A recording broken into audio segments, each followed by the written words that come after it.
জঙ্গি গোষ্ঠী, মৌলবাদী জঙ্গি গোষ্ঠী, রাজনৈতিক জঙ্গিরা যারা ক্ষমতায় আসছে তাদেরকে দেখে আওয়ামী লীগ হুদাই নাচতেছে যে বিজেপি কি পরিমাণে আপনার তৃণমূল কংগ্রেসের উপরে আক্রমণ করছে। এই মারমুখিতার জায়গায় পশ্চিম বাংলায় তো অস্থির হয়ে যাবে। এই অস্থিরতার জায়গায় আওয়ামী লীগ নিয়ে ভাবার সময় হবে না। আওয়ামী লীগকে ফিরায় নিয়ে আসার কোনো বাস্তবতা বাংলাদেশে বিরাজ করছে না। পতিত শক্তি বিভিন্ন সময় বিভিন্ন কারণে নাচ গান করেছে।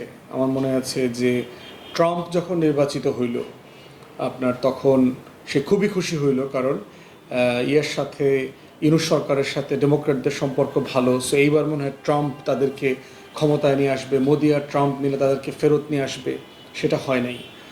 মোদি তো অনেক দিন থেকে ক্ষমতায় ইন্ডিয়াতে, শেখ হাসিনাকে 24-এর গণ অভ্যুত্থান থেকে পালানো থেকে তো মোদি বাঁচাইতে পারে নাই, বিজেপি বাঁচাইতে পারে নাই।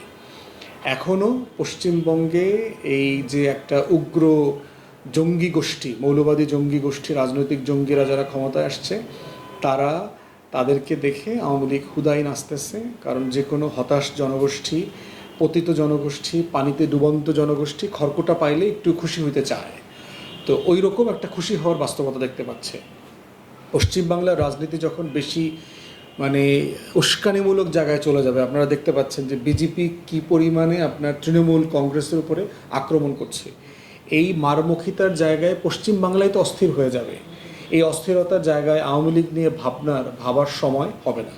আর দিন শেষে এটা বিজেপি সরকার, এখানে হোক আর কেন্দ্রে হোক, বিজেপির কেন্দ্রের যে রাজনীতি, কেন্দ্রের যে পলিসি, তার বাইরে পশ্চিম বাংলার আলাদা কোনো পলিটিক্স থাকবে না।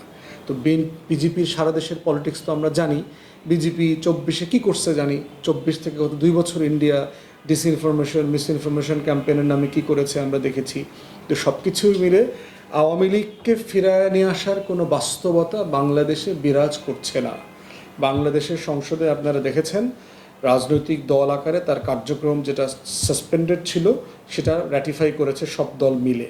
অতএব সেই জায়গাতে বিচারিক প্রক্রিয়া চলমান, এবং আমরা বোধ করছি যে এই প্রক্রিয়ার বাইরে নতুন করে আওয়ামী লীগের কোনো সুখবর আসবে বিজেপি পশ্চিমবাংলায় জেতার কারণে, এটা আমি কোনো কারণ দেখতে পাচ্ছি না।